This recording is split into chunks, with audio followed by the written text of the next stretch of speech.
Let's pay homage to the Buddha, the fully enlightened one. Namo tassa bhagavato arahato samma sambuddhassa. Namo tassa bhagavato arahato samma sambuddhassa. Namo tassa bhagavato arahato samma sambuddhassa.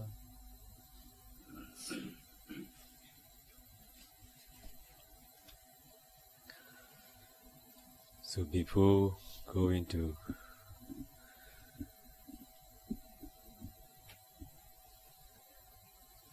start Q&A session, I'm going to pay respect to the Buddha, reciting Pali stanza.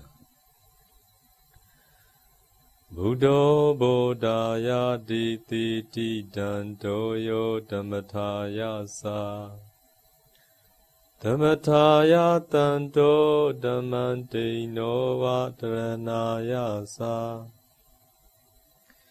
Nibuddho nibbanataya tan loka dharananami. Loka dharano loka tumma ikosaya tasu phito mudo. Yo nago Buddha naga miro yati asindi atotha chin myaswa phayadi. Buddho thissa le kuro rai tho twin ti myin tormu bi phit yue. Bodhaya sa chuthai ta tu bobolu do kutu thin lin ti cha pa se chin chu nga lagao. Tanto kuro ga bin yin chi tormu bi phit yue. Dhammataya sa chuthai ta tu bobolu do kutu me yin kileta pu ngin ja pa se chin nga lagao. Dino va tandaya na wan garajango. Kutan thok chao kuro ran yauk pi phit yue ta lien. Dharanaya sa kuro thatu chuthai tu ro nei bhuta wan ma ve kan do. Kutan thok chao yauk ja pa se chin chu nga lagao. Nibuddho kileta pranibban win san yote. Kuro rai e ngin tormu i phit yue. Nibbanataya sa kuro thatu we ne lu ro pu khatin ngin ja pa se chin chu nga lagao. Dhammam ne sin li na dhamma sakko. Diti di karuna shi tha metta phit.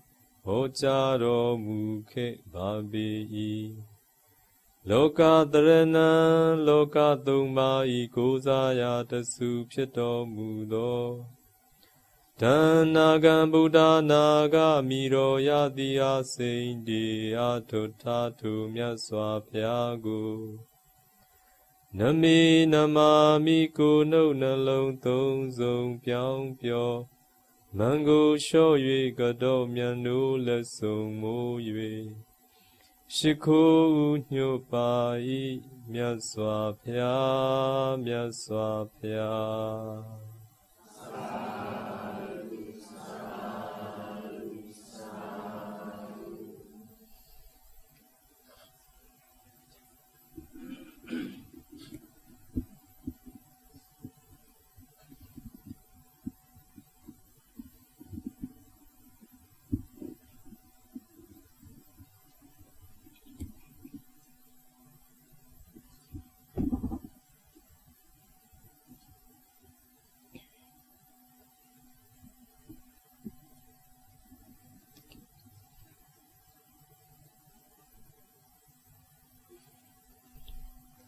Are you ready?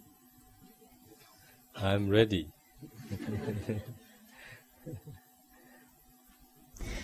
So, anybody has a question, please?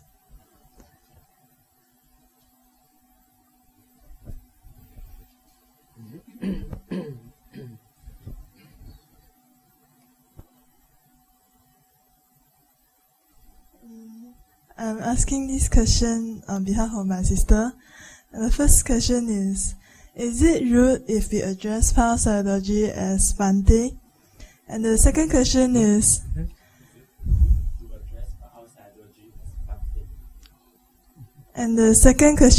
the Buddha's dispensation lasts for like 5,000 years. Does it mean if one practices diligently, one can achieve Arahant stage within this time span? And the third question is, what I want to ask, is breaking promises considered as lying? And what is the bad karma for doing that?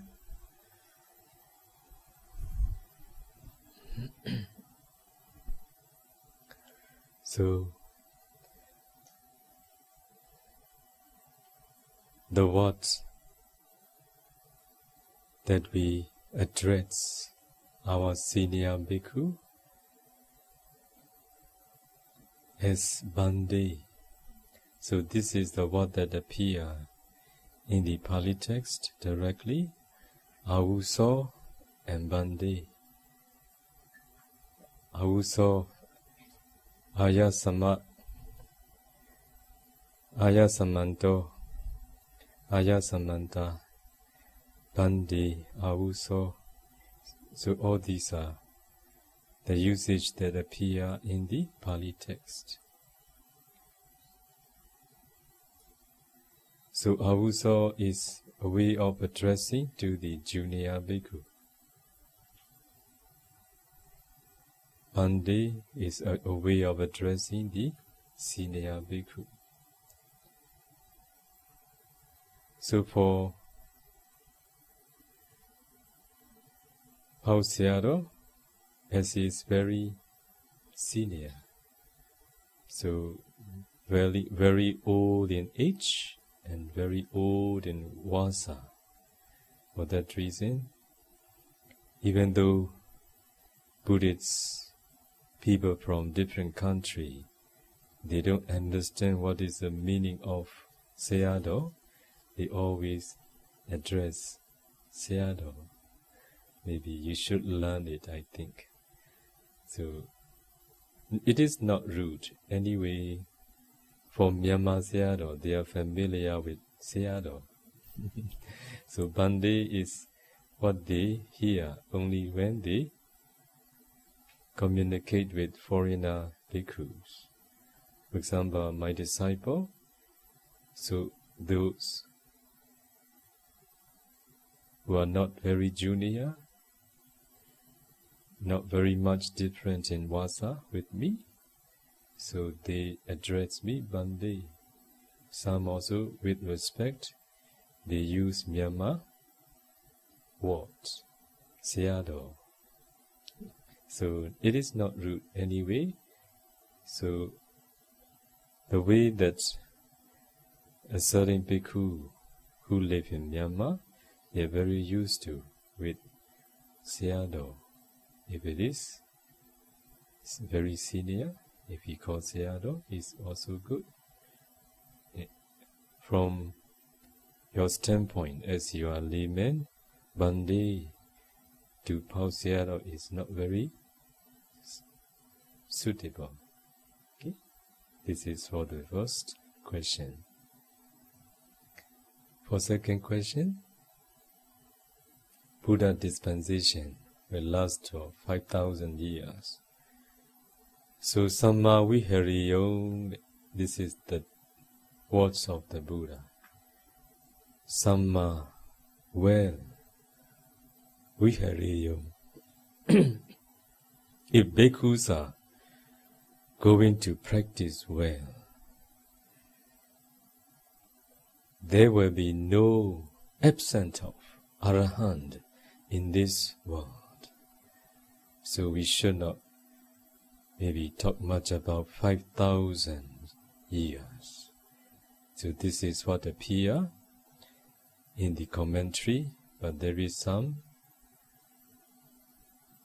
contrary. But we should take the words of the Buddha. What the Buddha said, in this dispensation of the Buddha, if there are bhikkhus who live well, who practice well, there will be no absence of arahant in this Buddha's dispensation. But Buddha didn't mention how long. Okay?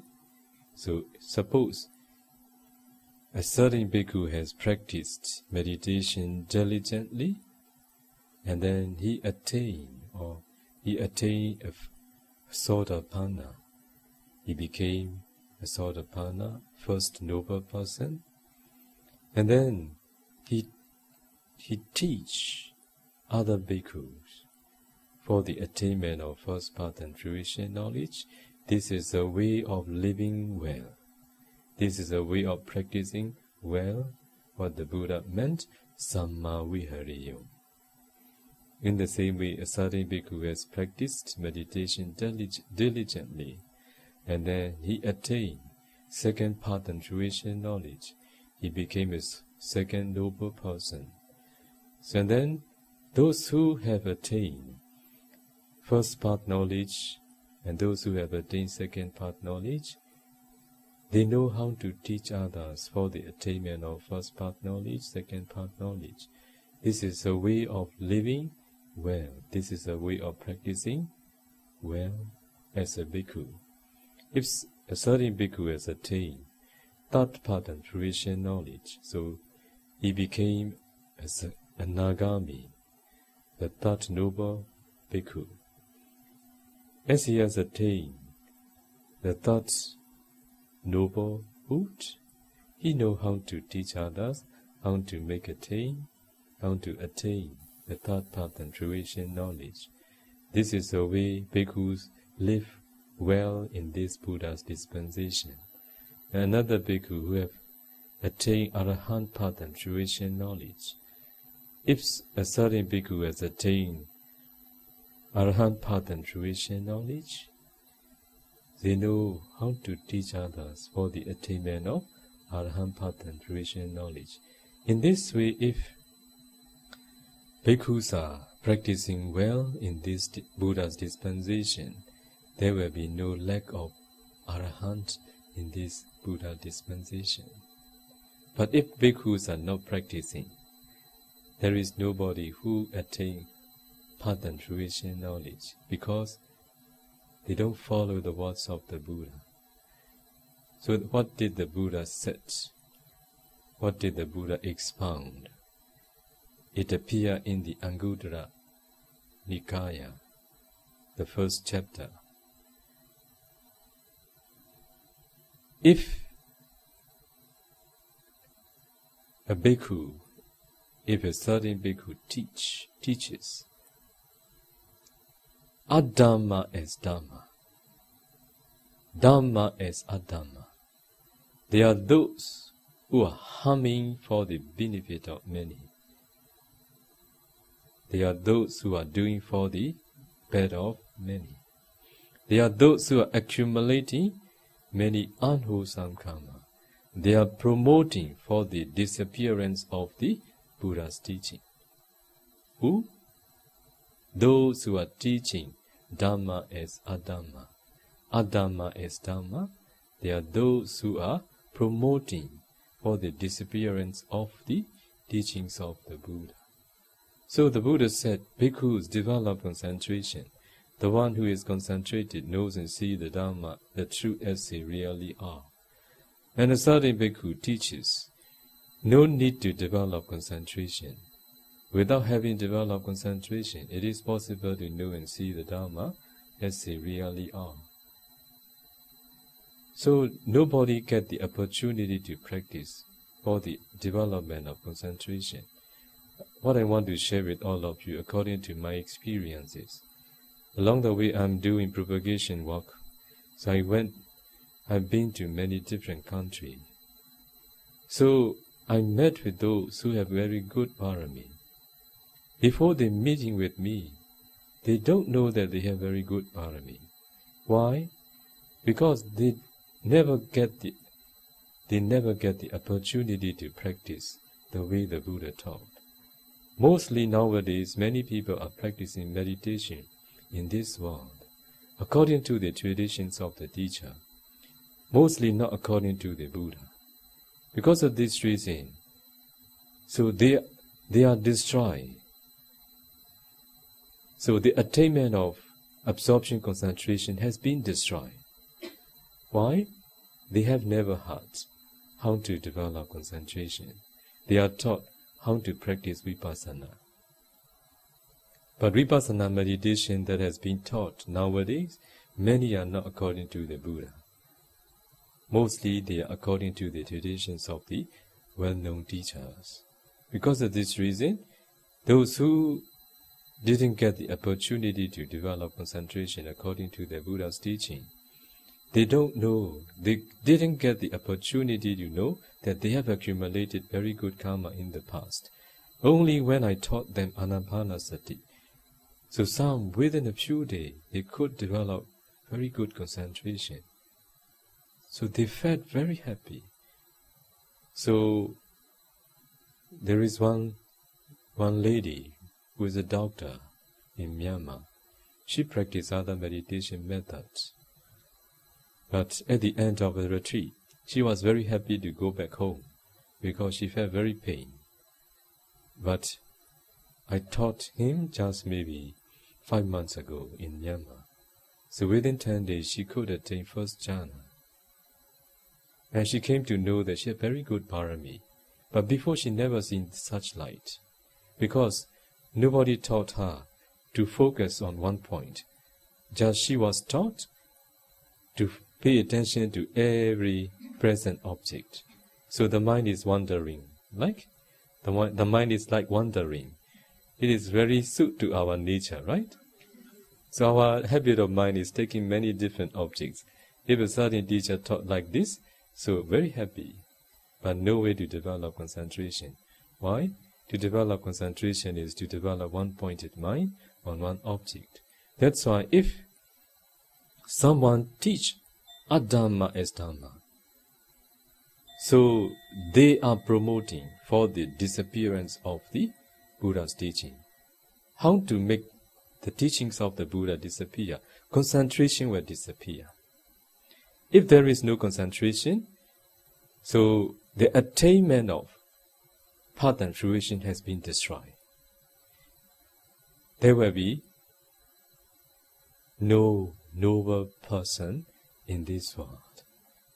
The attainment of path and fruition has been destroyed. Knowing and seeing the Dhamma as they really are has been destroyed. That's why, if bhikkhus are not practicing well, so there will be no noble person in this dispensation. You get it? Okay, so we don't need to talk about 5,000 years. Okay? So another question is promising. Promising. If you break your promise, is it telling lies? So what do you think? So don't easily promise anybody. Okay? So if someone tell us, please say, please tell me not to go there. Yeah, I don't go there. And then you go there. Because you want to make easy. But never. Don't be the one who say something easily. So if you can't do, please don't promise. So if we say easily, the other party will be very happy on the spot. But if you don't really do, that person, another party, the other party will not respect you. You destroy the respect of others towards you. Okay, this is the first thing that you are going to encounter. Another thing, they will not believe you. So this is also a bad reputation. That's why, better, I will try my best, but I will not promise. If you are not sure that you can do or not, I will try my best, but I can't promise you. Okay, so if someone asks you something to do, not a way of promising, but a way you can avoid something undesirable, you should adjust your way of speaking. Only then it will be fine. You get it? So if you promise really, and then if you don't do according to your promise, so this is, for example, you promise you will not tell lies, and then you tell lies. So you promise, so I will not kill, you kill. So the time you make a promise, you're very serious, suppose. With determination, you give a promise. Yes, I will do. You have no cheating. Okay? In your mind. You have no desire, no intention to cheat. But with good intention, you think that you can do. That's why you promise. After that, you cannot do. According to time and condition, you can't do. So at that time, you should explain why you can't do at that time. But anyway, giving promise is what we need to consider. If it is not necessary, don't promise. Okay?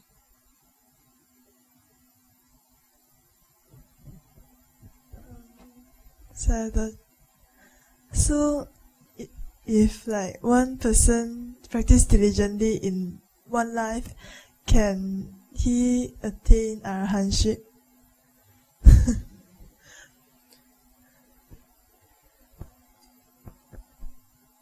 If you have accumulated enough bharami to attain arahantship in this very life, if you diligently practice for the whole life, when past karma and present karma are met at that time, it is possible.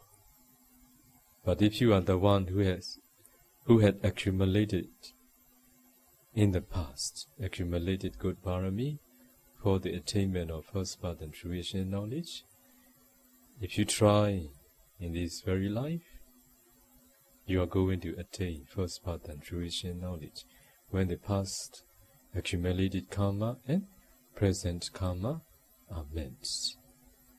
In the same way, some they have accumulated bharami for the attainment of second path knowledge. They have enough bharami to attain this. If past and present karma are met, it is possible too. Anyway, thinking about the attainment of arahantship is so far, very far for you. So very far for all of you. Now first of all, please try to reach nearest goal. So it is to develop concentration. Because the Buddha guarantee the one who is concentrated will know, will see the Dhamma, the truth, as they really are. If it is so, in opposite, the one who is not concentrated will not know, will not see the Dhamma, the truth, as they really are. So if you want to realize Nibbana, first of all, you need concentration. Only then you will know the first noble truth. You will know the second noble truth. And first noble truth and second noble truths are the objects of vipassana. Only at that time you can practically engage practicing vipassana, contemplating impermanent suffering non-self, seeing the arising and perishing of conditioned Dhamma.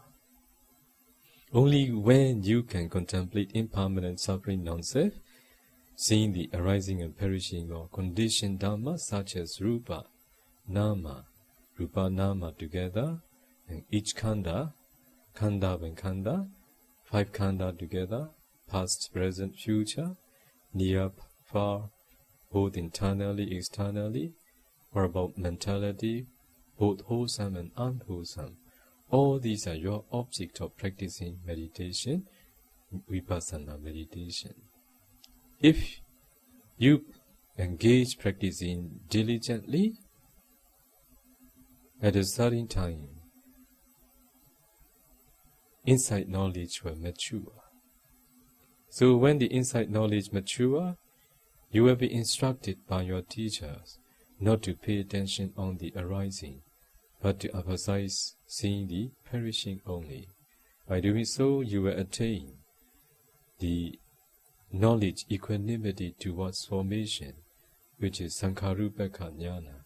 It is very close to path knowledge. At the time, if you engage practicing vipassana, contemplating impermanent suffering non-self, seeing the perishing of conditioned Dhamma in every 4 postures, you can't know in any posture you can attain path knowledge.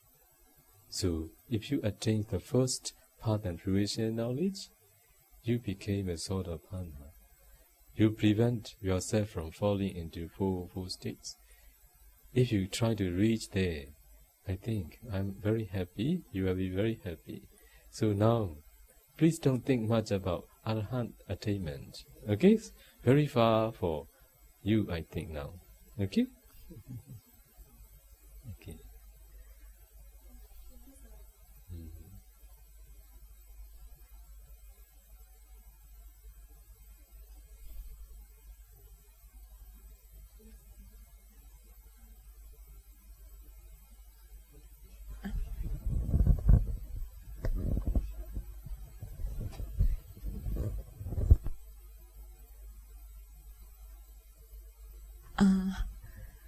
Good evening, Bandi. I would like to ask 2 questions. One of them is that I understand that we should all practice the concentration on the breath for anapanasati.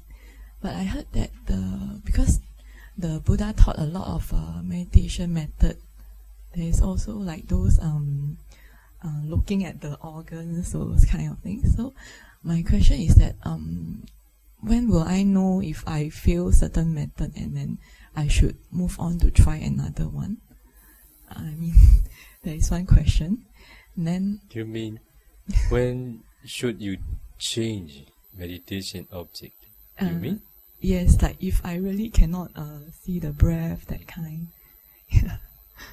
And the second question is that only after first question, second question followed by? Good? Yes. Okay. So, I have shared with all of you in my Dhamma talk in the 3 days retreat. So we teach almost all the 40 kinds of meditation objects to our disciples.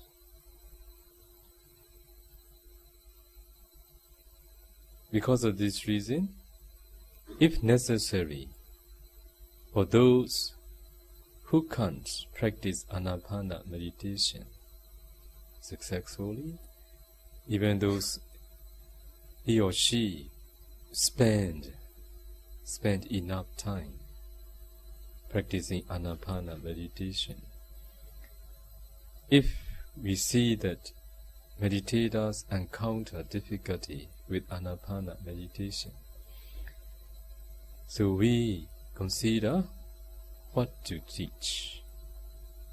So you cannot make a decision by yourself. You need the guidance of a teacher.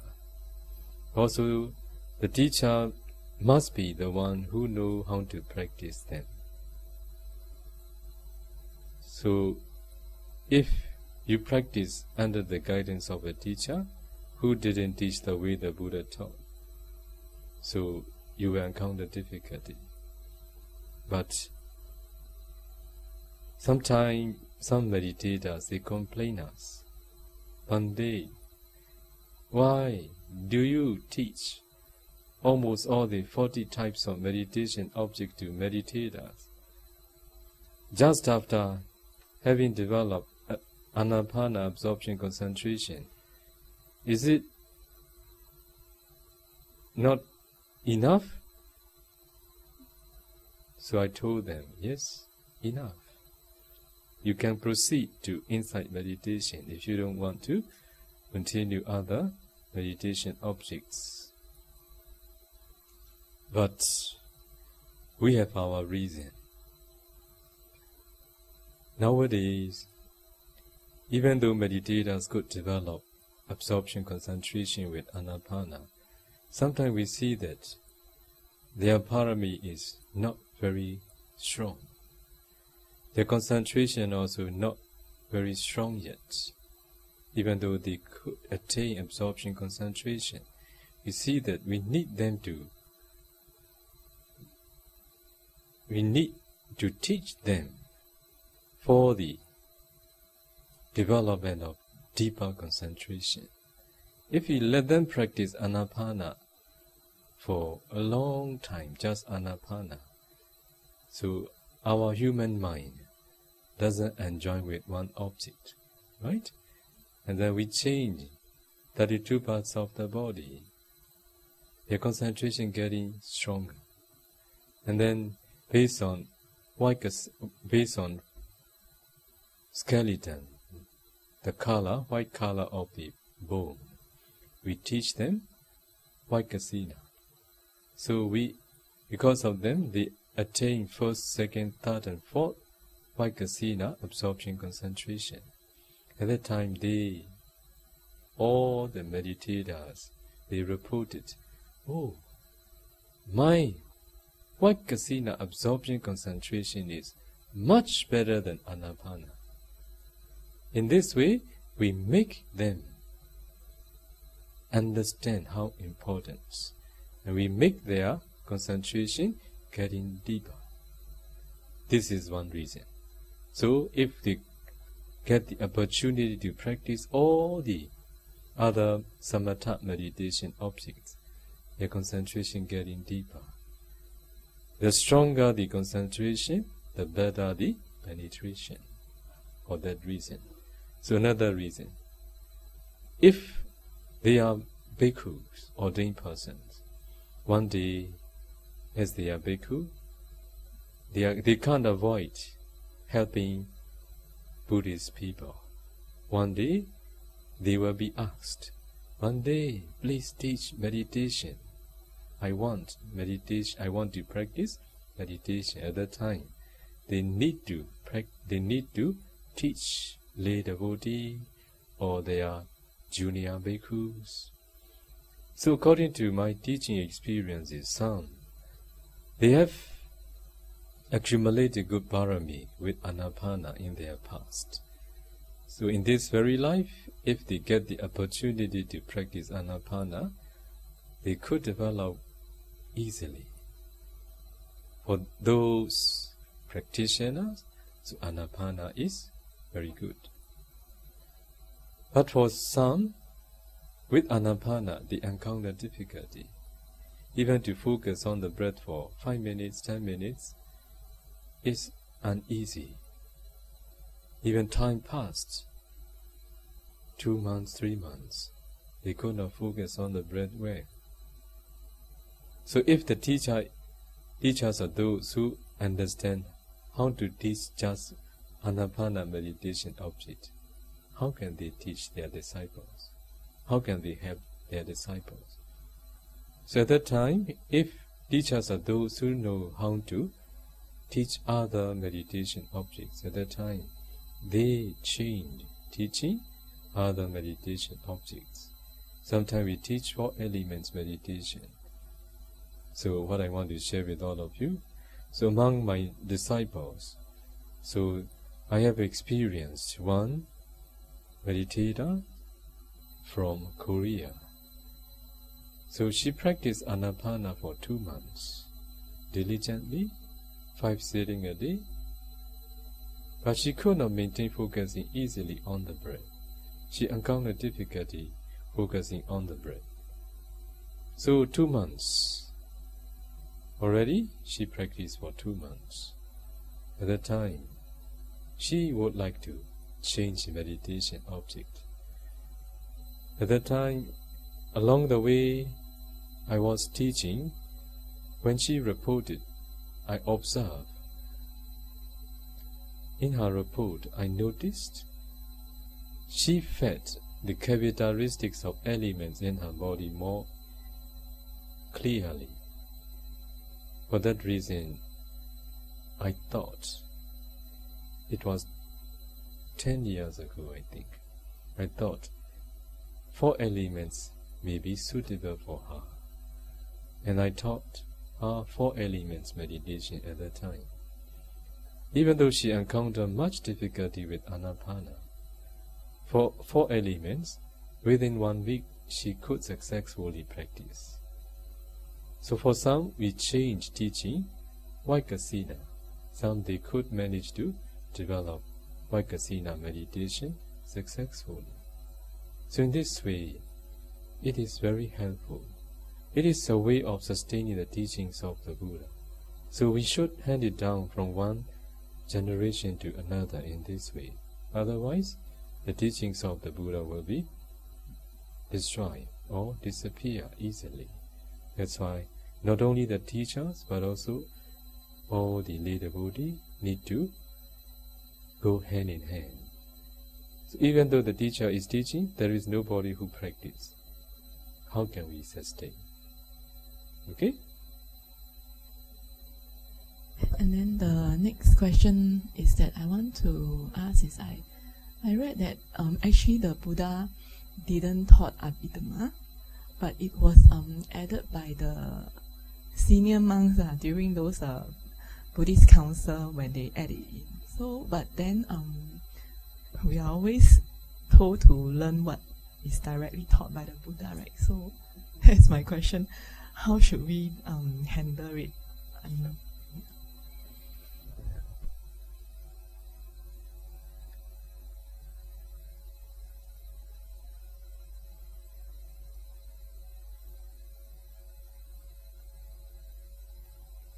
Who told you that Abhidhamma is not taught by the Buddha?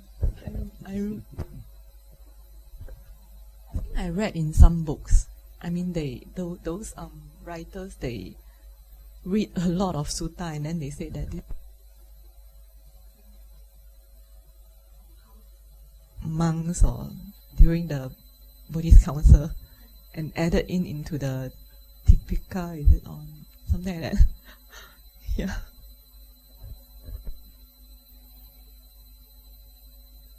So here, what I want to share with all of you, in a friendly manner, will be good for all of us. Okay?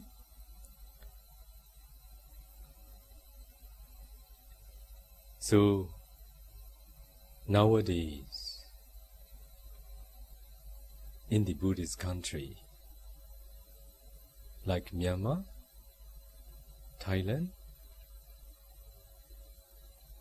So in Thailand,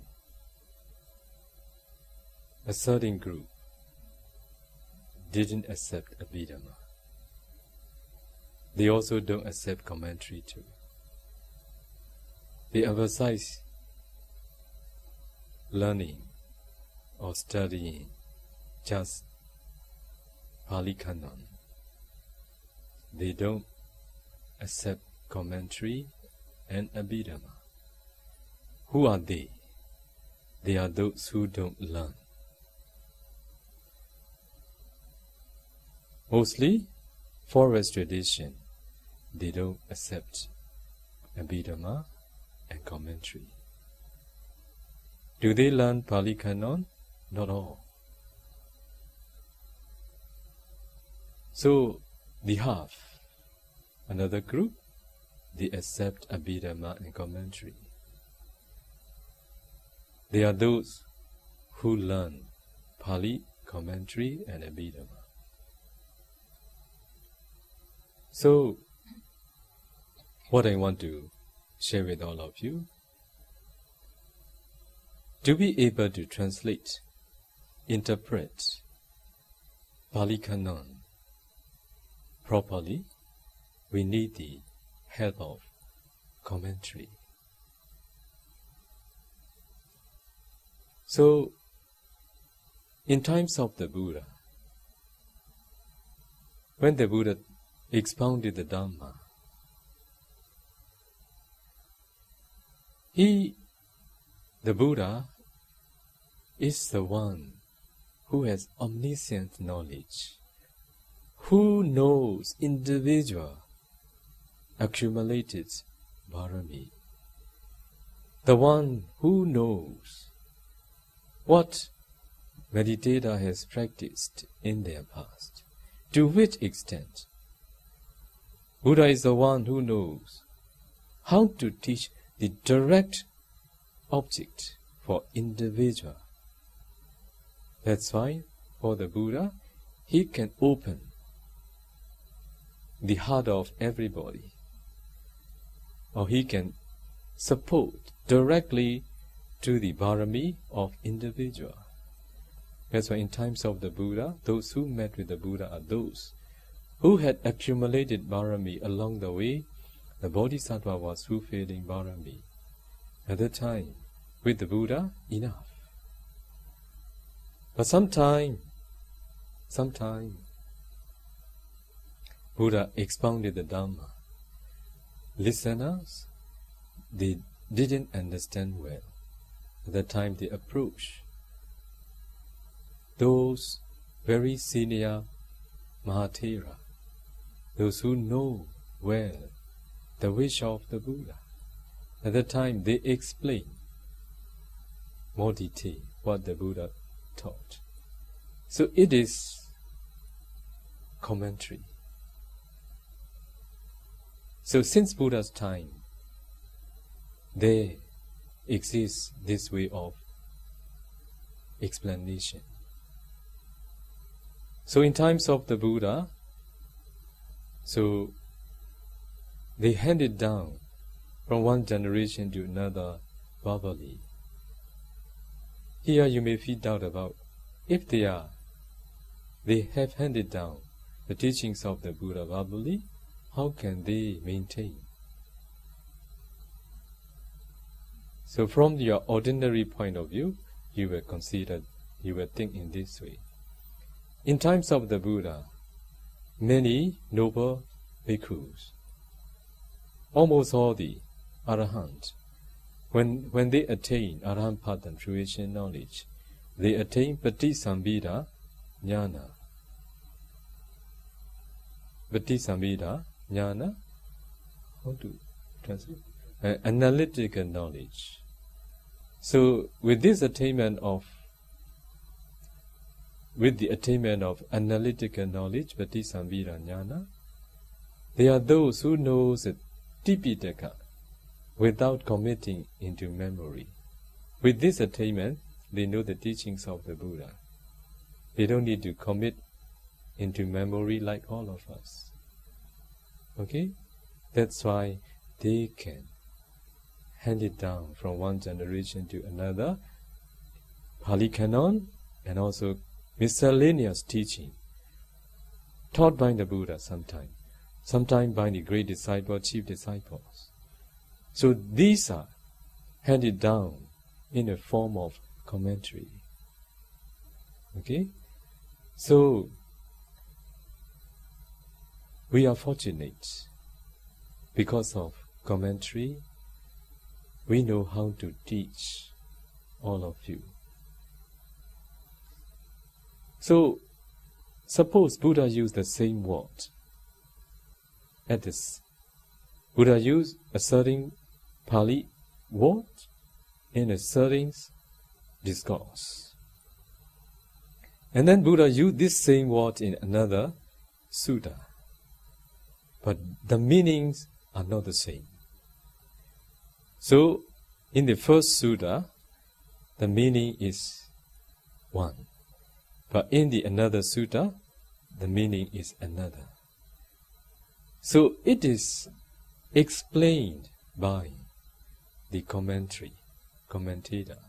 Commentators are those who knows the wish of the Buddha very well. So if we don't learn commentary, we cannot interpret the words of the Buddha properly. We cannot interpret the way we want. The words of the Buddha, the teachings of the Buddha, is intended to, the Buddha taught the Dhamma with the intention to realize the Dhamma. All his Dhamma is for the realization of the Dhamma.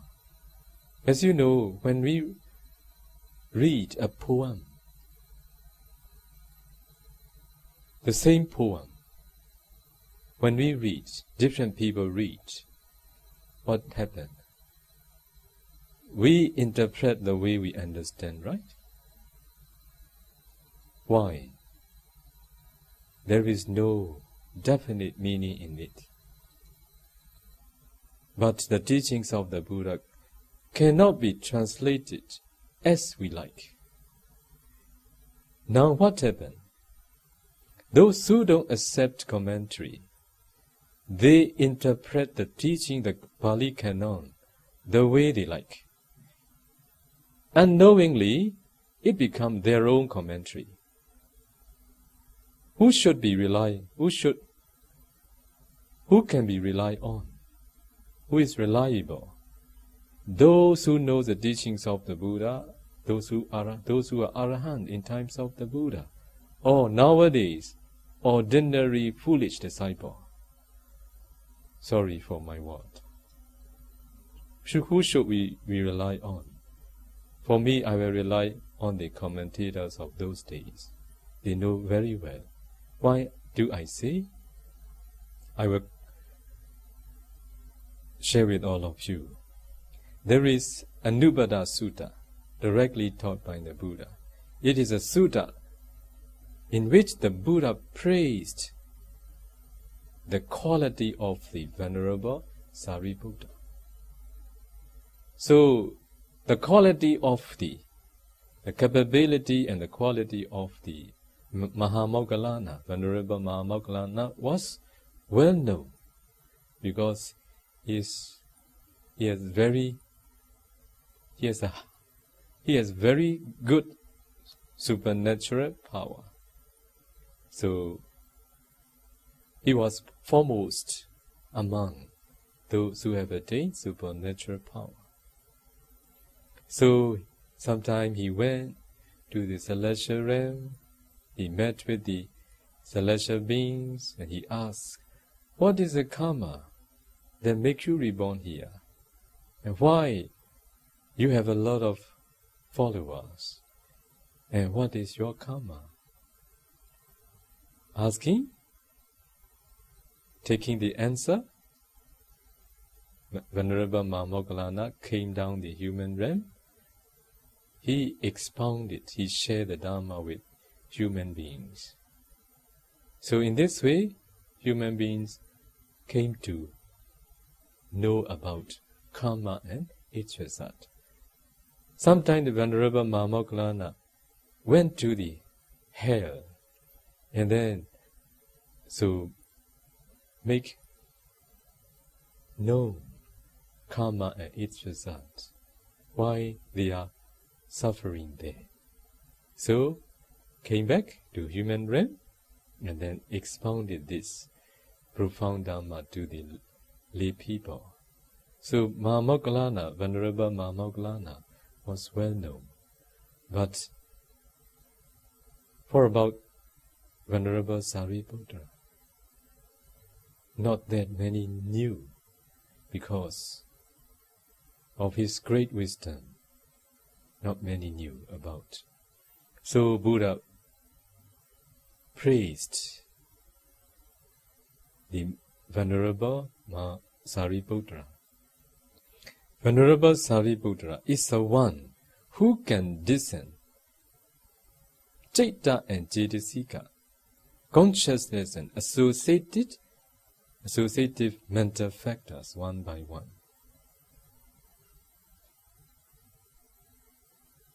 So commentary explain,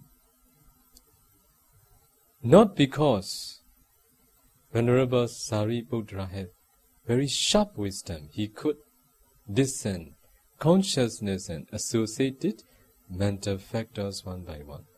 Just because he could discern base and object,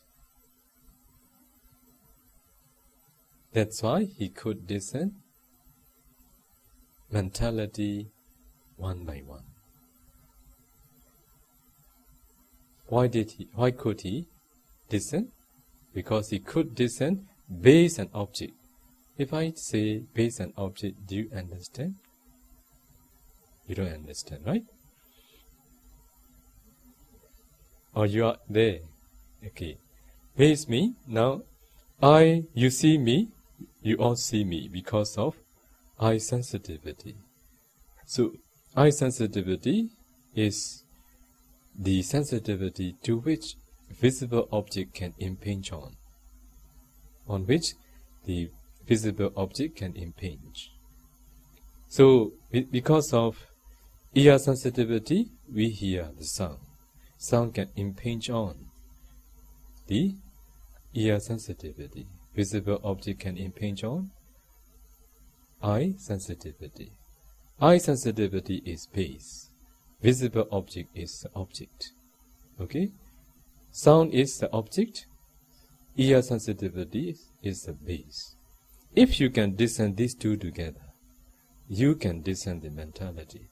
It is not explained in that sutta, Anubhada Sutta. It is explained in the commentary. We teach in this way to meditators. Meditators realize the Dhamma as they really are. They can discern Citta and Cetasika, consciousness and associative mental factors one by one. Why can we teach? Because of commentary. Commentators are those who know how to practice.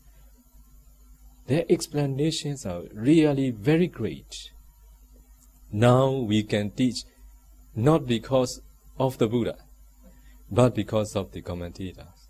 Because in the Pali Canon, Buddha didn't explain detail. Because in times of the Buddha, those who practice under the guidance of the Buddha are those who have full faith Bharami along with the Bodhisattva.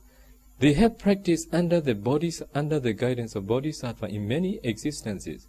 Buddha didn't need to explain very much, very detailed. Okay? The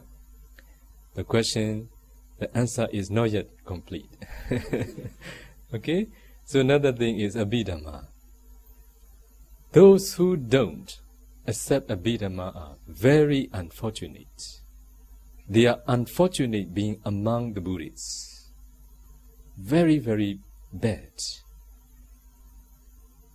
For us, because of Abhidhamma, we partially understand that Buddha is omniscient.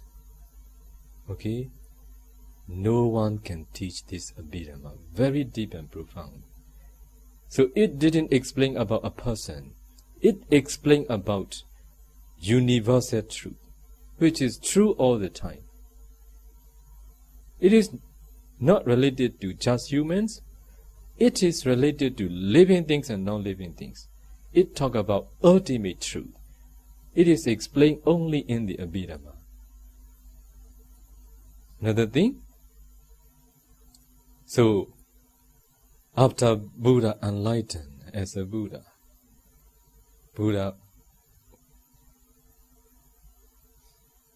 in a certain rain retreat, Buddha didn't spend vasa in the human realm.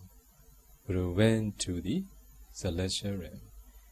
Buddha expounded the Abhidhamma. Buddha chose to teach in the celestial realm.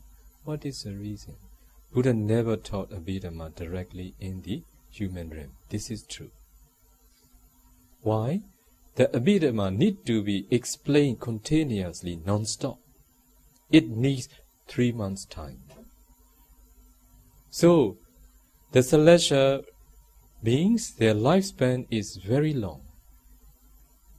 So, one realm in celestial realm, one of the celestial realm, 50 years in celestial realm is, 1 day in celestial realm is equal to 50 years in human realm. Another lifespan, the lifespan of another celestial realm, 100 years in human realm is 1 day in celestial realm. So 3 months. Is it long? For them, can sit. For human, if he teach for 3 months, Dhamma speaker also will die. You all will die too. Okay? Now also, today only 2 hours.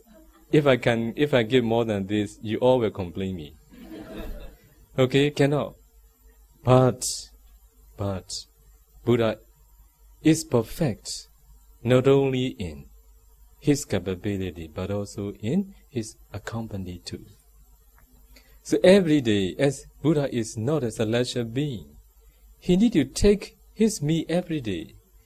So every day, he came down to human realm again. Okay? So Venerable Sariputra every day went to meet and went to take care. And so from the worldly point of view, he became an attendant of the Buddha at that time. Every day, Buddha came down, creating the Buddha. Buddha create another Buddha in celestial realm, continuously giving Dhamma talk. Okay? Continuously explaining Abhidhamma there, but because of his supernatural power, he came down to human realm. And then he expounded Abhidhamma to the Venerable Sariputra, not brief, not detailed, middle. Okay? Briefly explained by the Buddha. And then Venerable Sariputra taught his 500 disciples, those who will be abeds. Okay? So, in one of the existence, so 500 beds, they are living in the cave. So, one bhikkhu is chanting Abhidhamma. So, those beds, they very appreciate. Because of this karma, they are those who could get the opportunity to hear the Abhidhamma in the human realm with the care of Venerable Sariputra. When the Venerable Sariputra explained, not very detailed, but in detail, a little bit detail, so he can explore what he had learned from the Buddha because of his sharp wisdom. Okay? So, to be able to attain the first insight knowledge. What is the first insight knowledge? The knowledge of discerning ultimate mentality and materiality. This is the first insight knowledge. Ultimate materiality. How many Buddha taught? Altogether, 28. It was taught not in the Suttana, only in the Abhidhamma. Those who reject Abhidhamma, they destroy for the attainment of the first insight knowledge. Also, mentality, ultimate mentality. So, for about their consciousness and associated consciousness, all these are explained in the Abhidhamma. So those who don't accept the Abhidhamma, they lost all these opportunity. Even for the attainment of the first insight knowledge has been destroyed. by those who condemn, who say, please don't accept Abhidhamma. Abhidhamma is not the teachings of the Buddha. They are those who are teaching Dhamma as Adhamma. So they will destroy the teachings of the Buddha. So they destroy the possibility, the attainment of the possible attainment of individual. Okay, another, not yet finished. So please read the teachings of the Buddha, what you call Pali Canon, directly. English translation or whatever, you can read. Or if you like Chinese, also you can read in Chinese. After that, please study Abhidhamma thoroughly. After that, please go and read the same sutta again. Your understanding will be improved at that time. Why? Abhidhamma guides you how to understand properly. Okay? Sometimes we are asked the question what we have never experienced in our life. The question that what we have never learned in our life. We are not afraid. Why? If I give an answer within the boundary of Abhidhamma, there is nothing which is wrong. Abhidhamma tells universal truth. Because of Abhidhamma, we came to know that Buddha is omniscient. Okay, Westerners, they don't accept Abhidhamma. Many Westerners, they don't accept commentary. So, I will not force you to accept. But, if you don't accept, you will be very unfortunate being. Okay? Okay, good.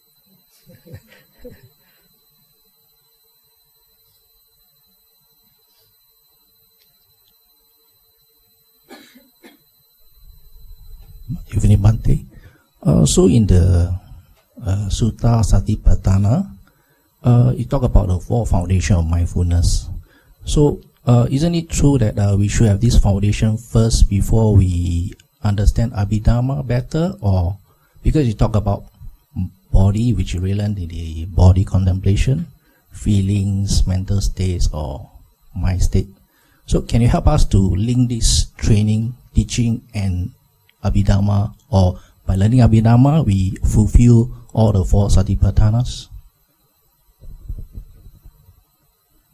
If you have time, you can learn Abhidhamma before you practice. But what I want to share with all of you, since I did provocation work, now already over 16 years, I've been teaching local people and foreigners. Mostly those who could practice meditation well are those who ordain when they become adults.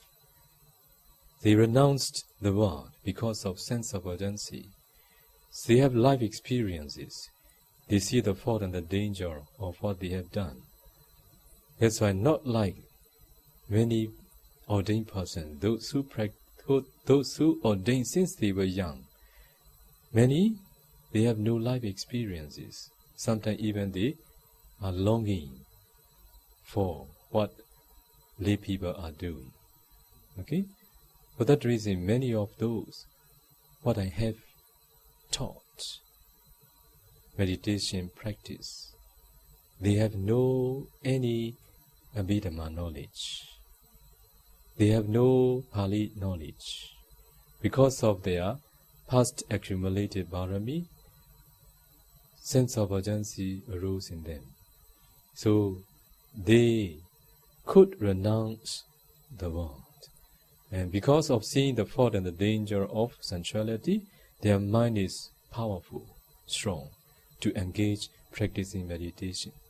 For those who don't see the fault and the danger of sensuality, their mind inclined to enjoy the sensuality more than practicing meditation. Because of this reason, they cannot spend long time practicing meditation. So we taught them how to develop concentration with the explanation taught by the Buddha. So they hear explanation from us. This is a way of learning. And then they go and practice. This is practical way of understanding. And then they attain absorption concentration. We taught them all. So learning and practicing go together. After having developed concentration, we taught them how to know, how to see ultimate mentality and materiality with detailed explanation. So they learn from us, and also we have manual book. Also we let them read the part that they should read. The parts that we need to explain, we explain them, and then they practice. As they have developed concentration, they know and see the Dhamma as they really are. So they know 28 kinds of rupa.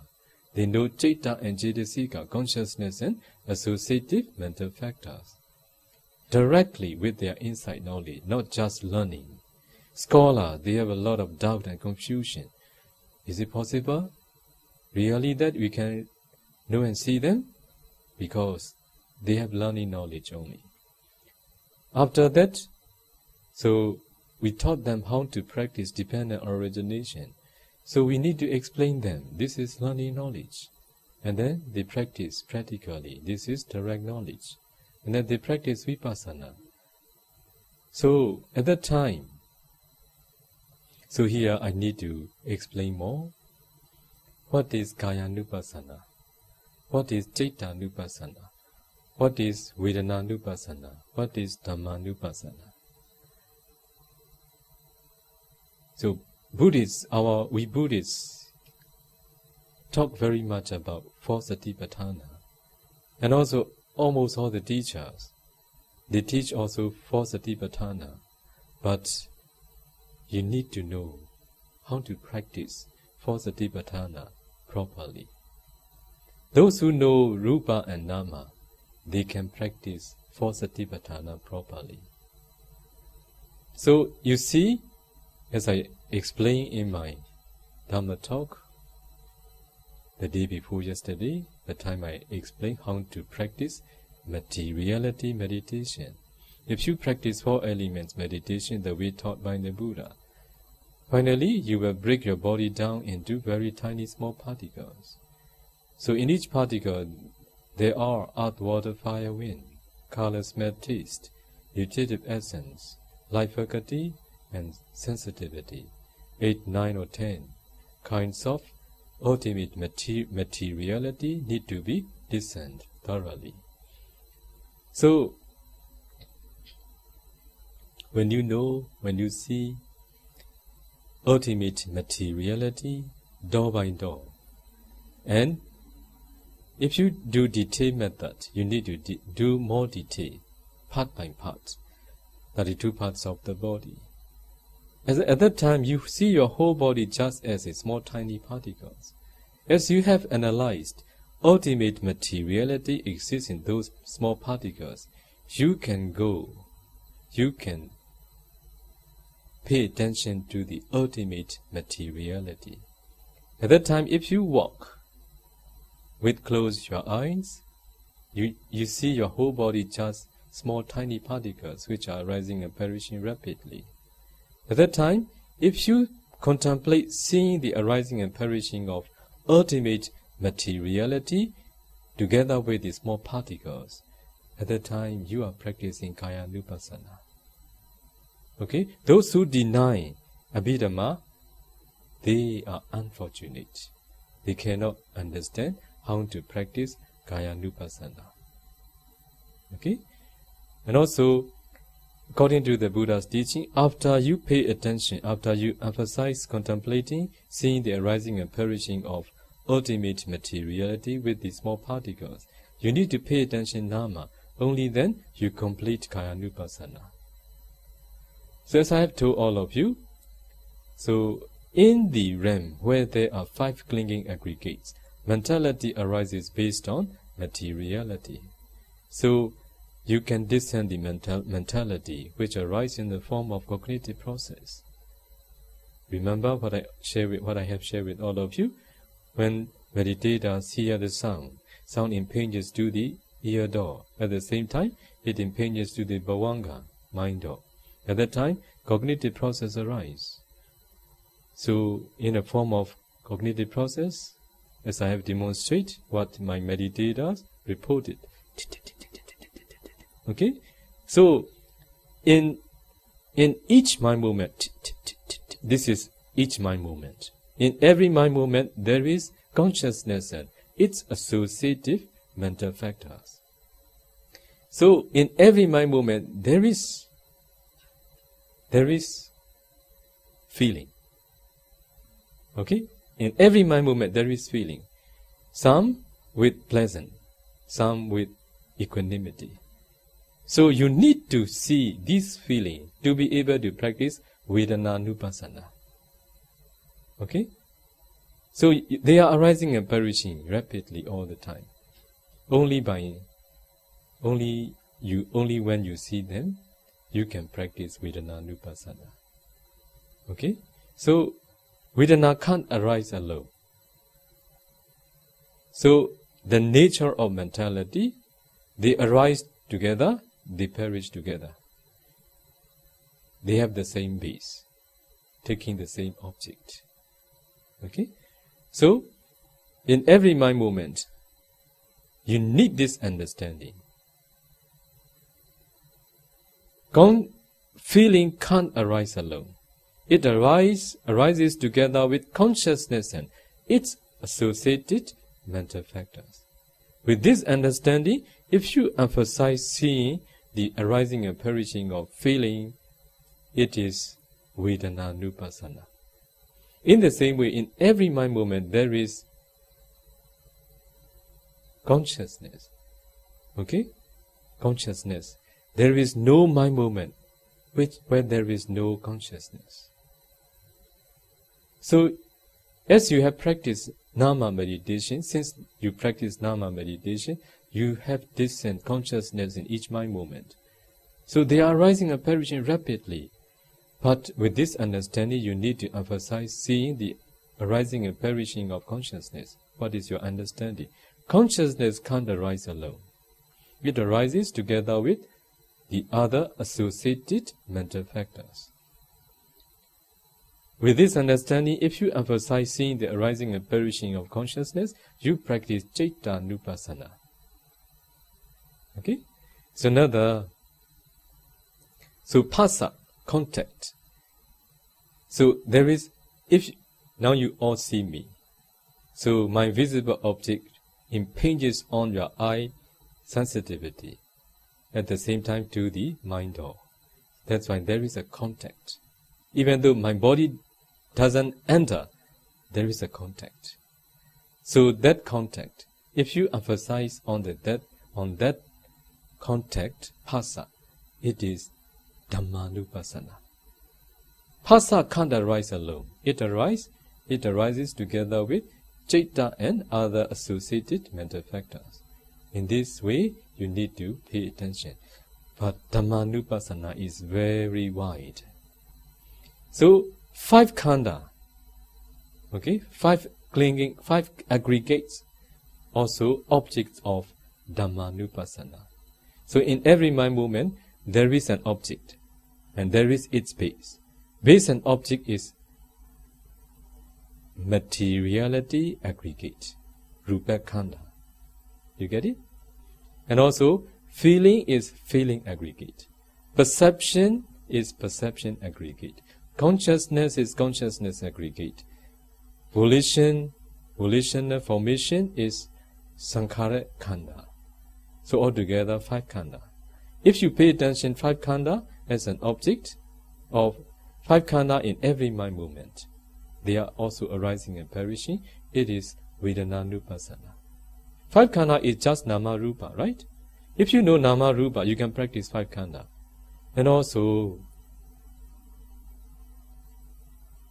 12 ayatana. 12 ayatana, how do you translate? 12 bases. 12 bases. For example, in the idol, eye chakupasada. Chakupasada, understand? Eye sensitivity. It is chakka yadana, eye base. Eye sensitivity and eye base, they are the same. Just the terms different. Okay? The meaning the same. Also, rupa yadana. Rupara, visible object. This is rupa yadana. So, if you know 28 kinds of rupa, you can practice ayadana too, 12 base too. They are just in the 28 kinds of rupa. Okay? And also you can practice 18 dhatu, 18 elements. So, what are they? In the idol, eye sensitivity is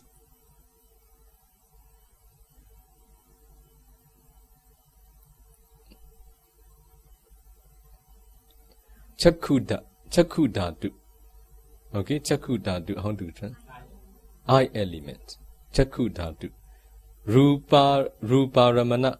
The object which is visible object is rupa dhatu. Rupa dhatu is color element. Okay, rupa dhatu. And also eye consciousness element. Chakku vijnana dhatu. So chakku vijnana dhatu, it is just consciousness. Okay? So rupa dhatu, it is just a visible object. Chakku dhatu, it is just its eye sensitivity. This is just nama rupa, right? That's why if you know rupa nama, you can practice all. Also Buddha taught fetters. Okay? Sanyojana. Sorry? Buddha taught Four Noble Truths. Four Noble Truths also objects of Dhammanupassana. And also 5 hindrances also objects of Dhammanupassana. 5 hindrances, what are they? They are just mentality. Unwholesome mentality. That's why if you know Rupa Nama, if you attain the first insight knowledge, the knowledge of discerning, ultimate mentality and materiality, you are ready to practice for Anupassana. But if you don't know, how can we practice? Without having developed concentration, impossible. Understand? Good.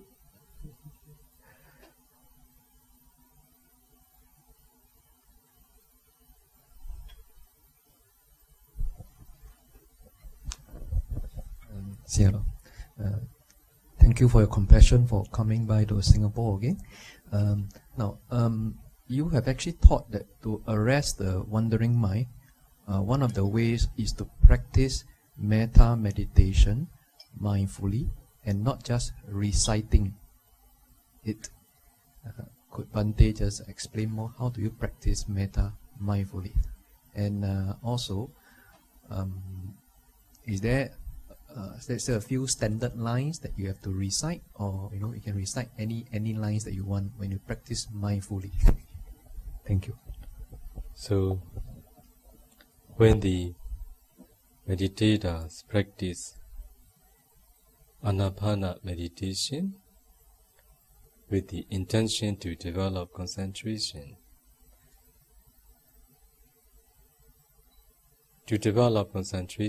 we need to develop one-pointed mind on one object. But the nature of our mind is not enjoying one object.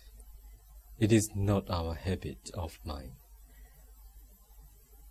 Our mind habits is taking many different objects one after another. This is very strong habit, samsara habit.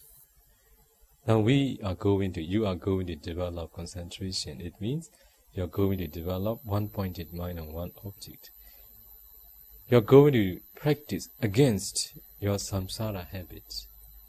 That's why your mind initially doesn't know how to be with one object. Your mind doesn't want to be with one object. Your mind takes one after another. Your mind takes many different objects one after another. Also, your mind is active because all the human in the world, they are pursuing after sensuality. That's why their mind is active all the time. Morning till night. Even the dream. Okay, dream is active too. Okay? So, because of this reason, when they practice, they encounter difficulty. Because active mind make effort become strong. If your mind is active, your effort will become strong. If you put much effort, you will not progress. Buddha said, if you put much effort, restlessness mind will arise more. If you put much effort, mindfulness can't follow. That's why restlessness mind will arise more. That's why to be able to practice meditation well, we all need calm mind. Actually, we are unfamiliar with calm mind.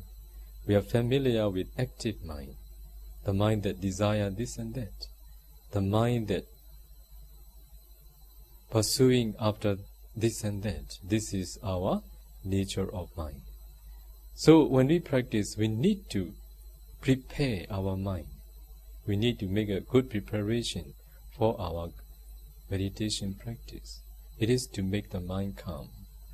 So to make the mind calm, we suggested meditators to radiate loving kindness, metta.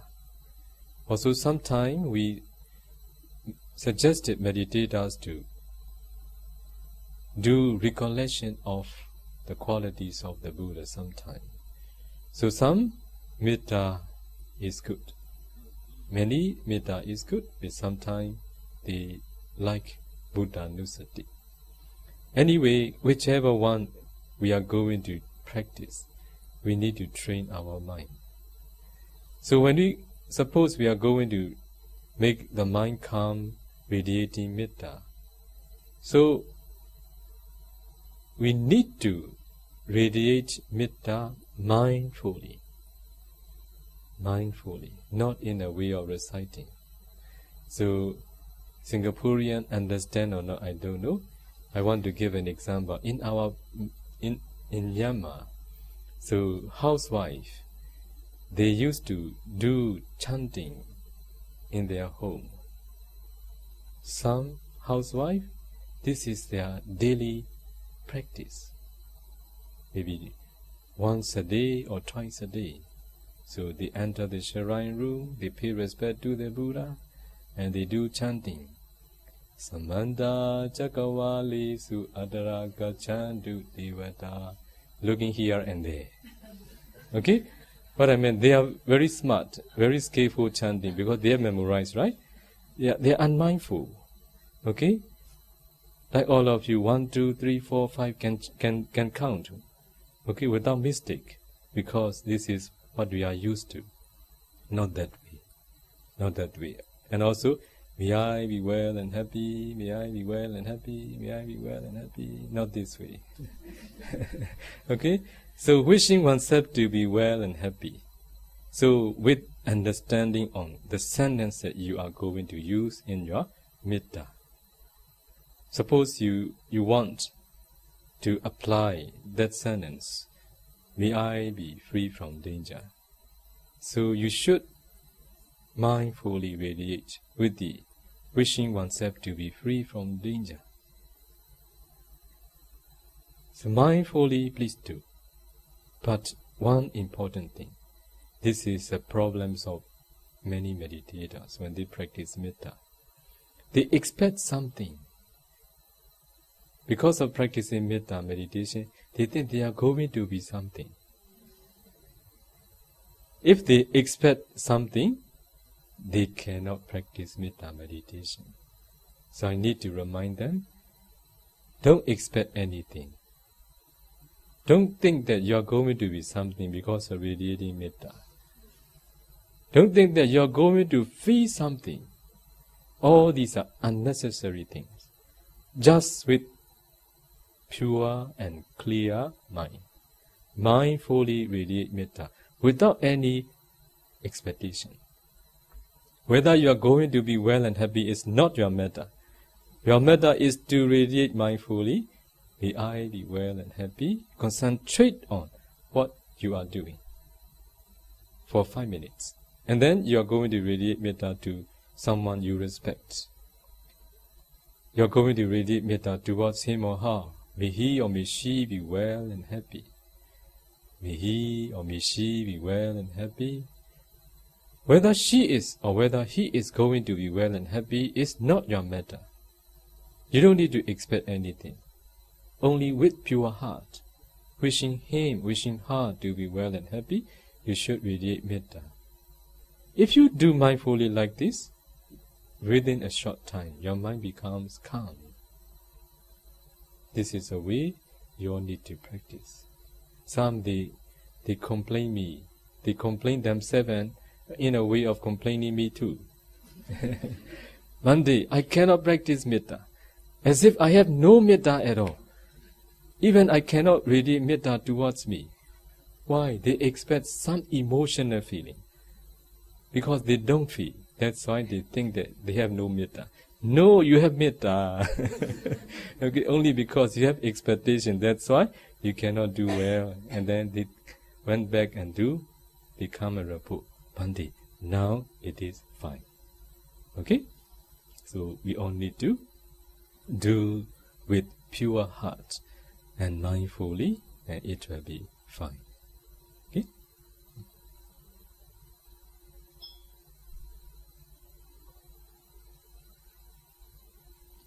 I have 2 questions. First question is, when a person attain Sotapan, if he don't continue practice, that means he lost his concentration until the end of life, he passed away. Then there's another second scenario.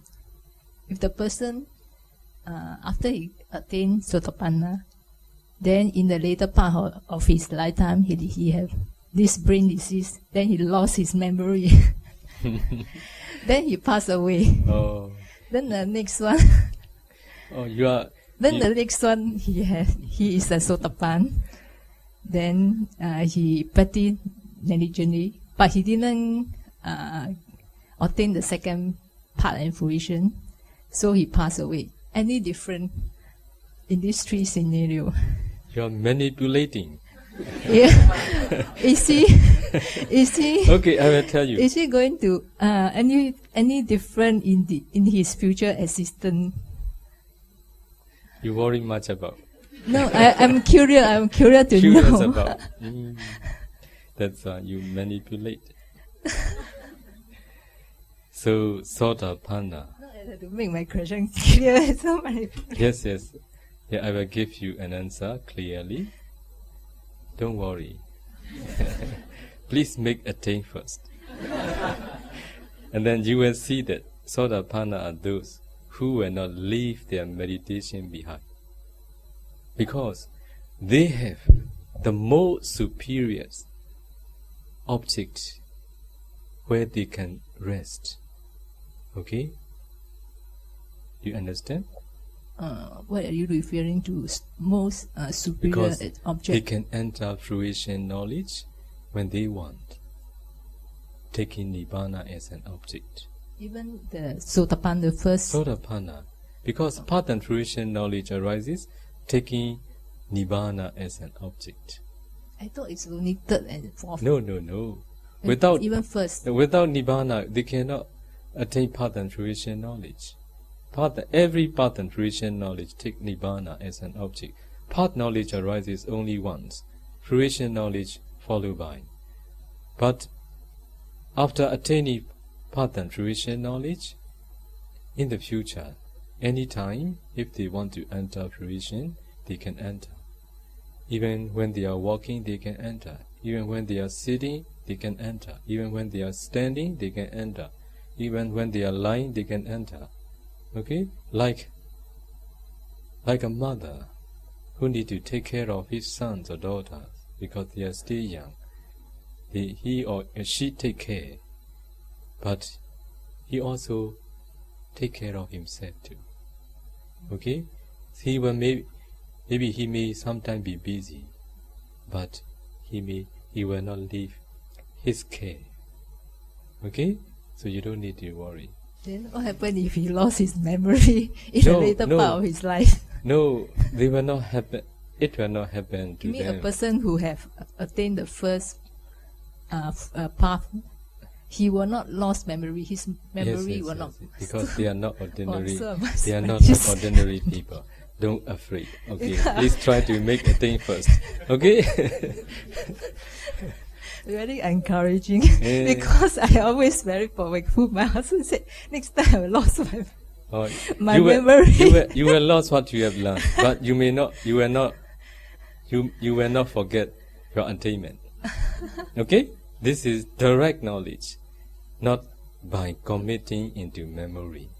Okay, sanya can be lost.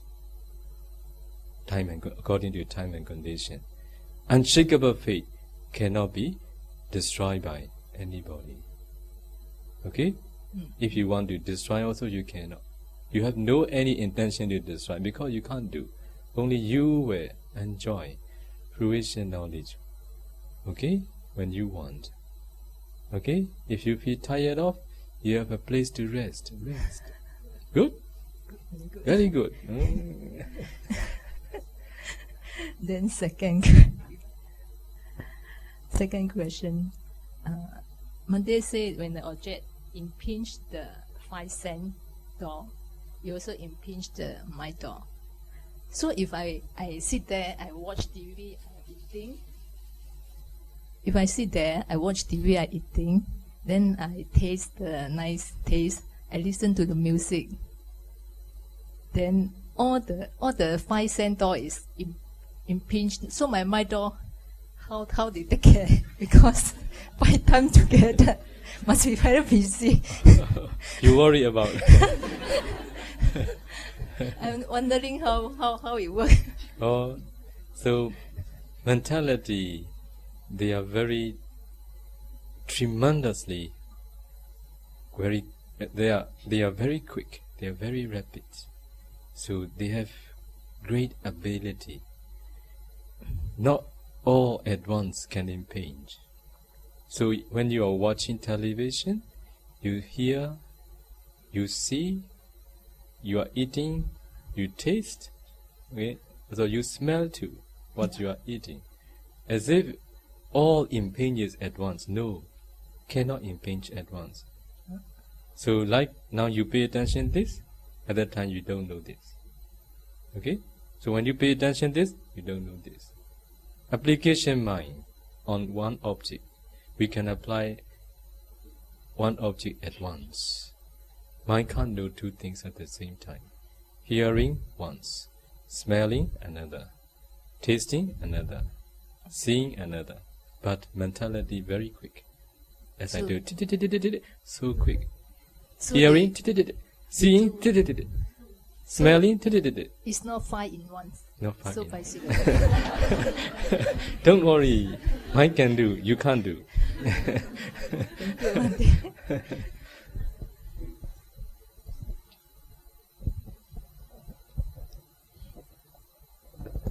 Bhante, there's a written question. After a yogi had attained the path and fruition knowledges, that is, after one becomes a Sotapanna or higher, does he or she still need to practice under the guidance of a teacher, or can he or she continue practicing herself for higher attainment? If he or she is very determined, can practice. Okay? Anyway, those who know how to practice samatha vipassana, even though they haven't attained, they can practice by themselves without the teacher at that time, because the teacher has already guided how to practice. But according to our experiences, under the guidance of a teacher and without the teacher, their determination changed. So, as you all know, there are many demands.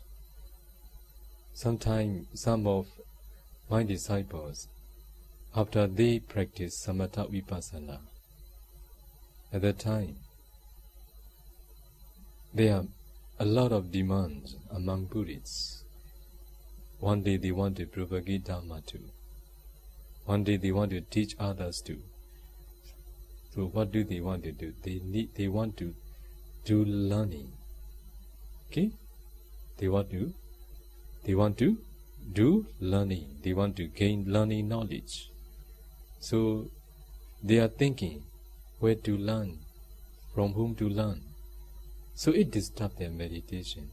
They know how to practice samatha vipassana, but they haven't attained path and fruition knowledge. At that time, I didn't allow them. I told them, what is your purpose of practicing meditation? To be famous? To be well known? Or to make oneself free from suffering in the four states? Now you haven't prevented yourself from falling into four states. Why do you want to do for the good of others? Now please do first. After that you can do a lot. Okay? After attaining, as I told all of you, Samma Vihariyo, they can teach others to attain path and fruition knowledge. If they haven't attained, sometimes even they don't know themselves how to continue practicing for their attainment. That's why they cannot firmly instruct meditators. They stay feed out about their practice. If anyone who hasn't attained path and fruition knowledge, they haven't removed all their doubts. They still have doubt about the Buddha, the Dhamma, the Sangha, past life, present life, future life, karma and its result, 3 trainings, because they haven't attained unshakable faith. That's why I encourage them. I don't force them. I can encourage them. Because of this reason, they continue practice, they benefit a lot. After that, if they don't want to continue practicing under my guidance, I don't mind. They can do by themselves. If they want to continue practicing under my guidance, I will help them. If they practice under the guidance of the teacher, they will engage practicing meditation. If they don't practice under the guidance of their former teacher, and they will fulfill the demands of many. This is the main reason. Not that they can practice well. Okay?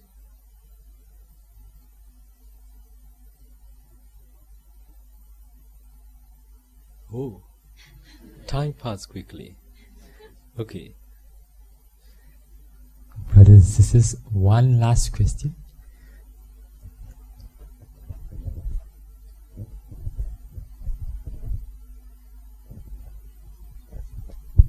Bhante, this is from yesterday's talk, because you mentioned about the 3 factors for Sotapanna. But I think, can you elaborate more on rites and ritual? I think we did not really touch on that. So like chanting, all those, is it part of the rites and ritual? Thanks.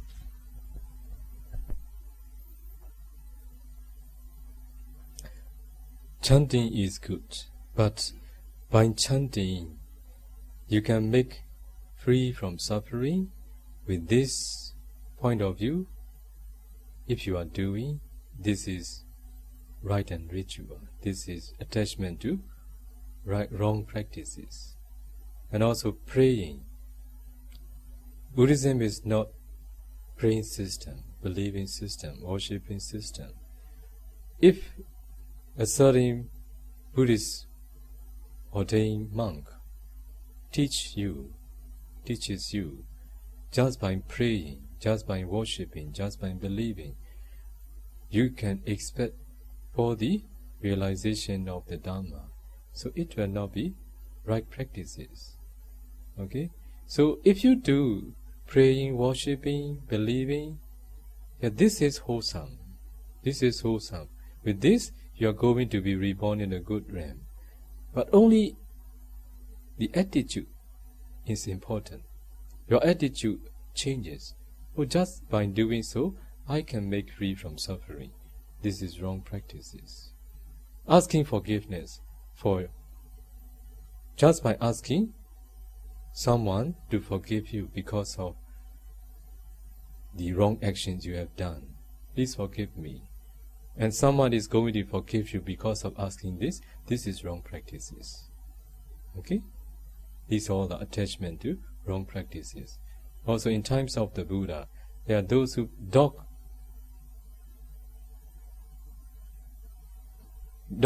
ascetic and cow ascetic.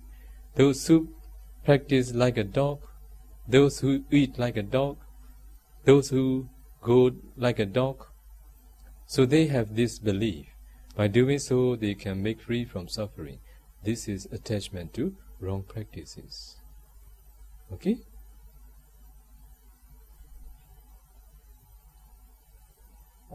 Thank you very much, Bhante.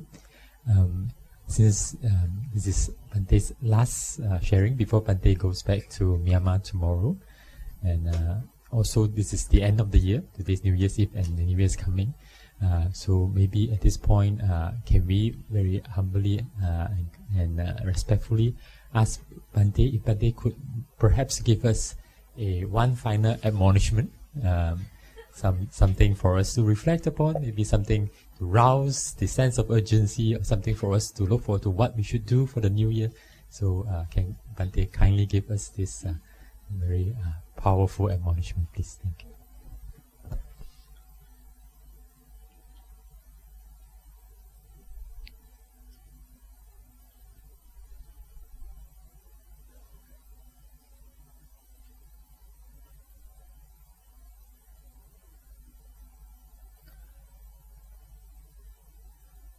There are many things to do in life as a lay person.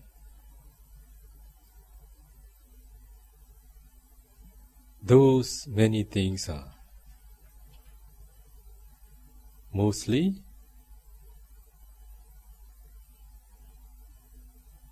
not for the benefit of all of you.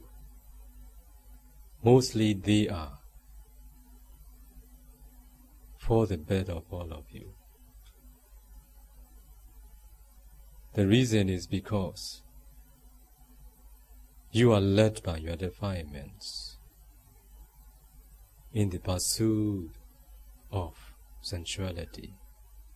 That's why the root cause is not wholesome. That's why, even though there are many things for all of you to do, they are not for the benefit of you.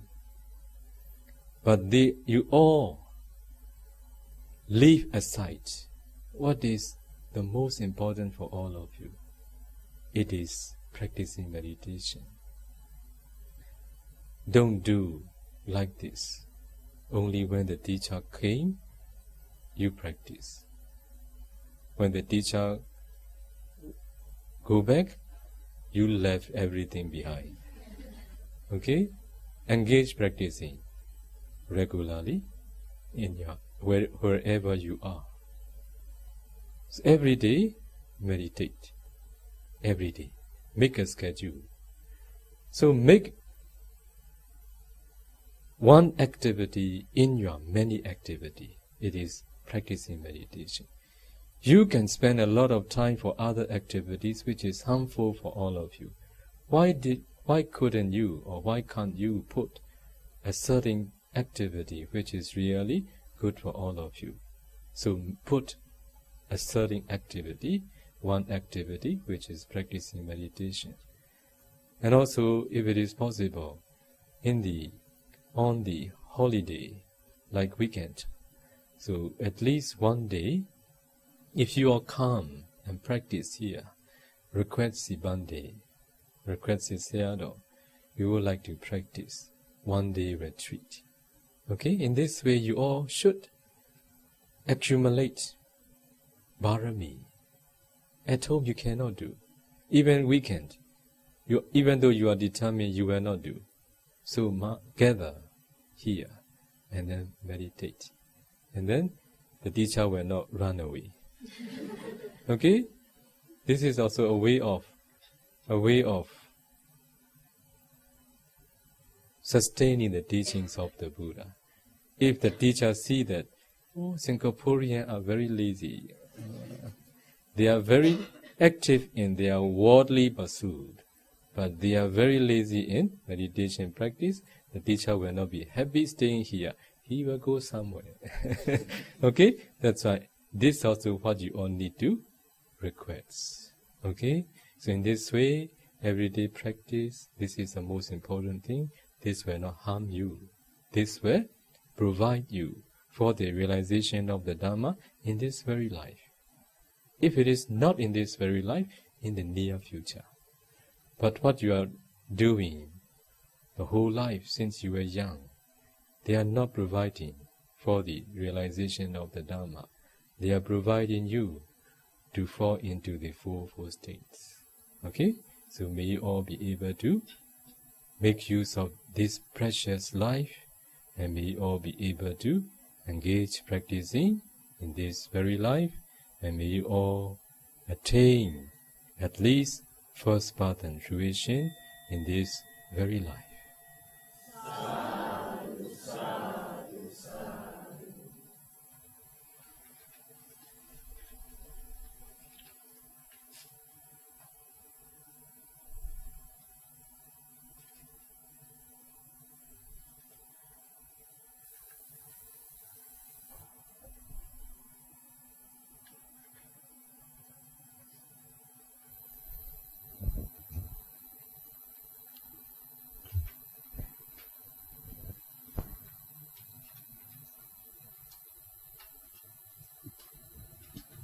So we will share Mary's done.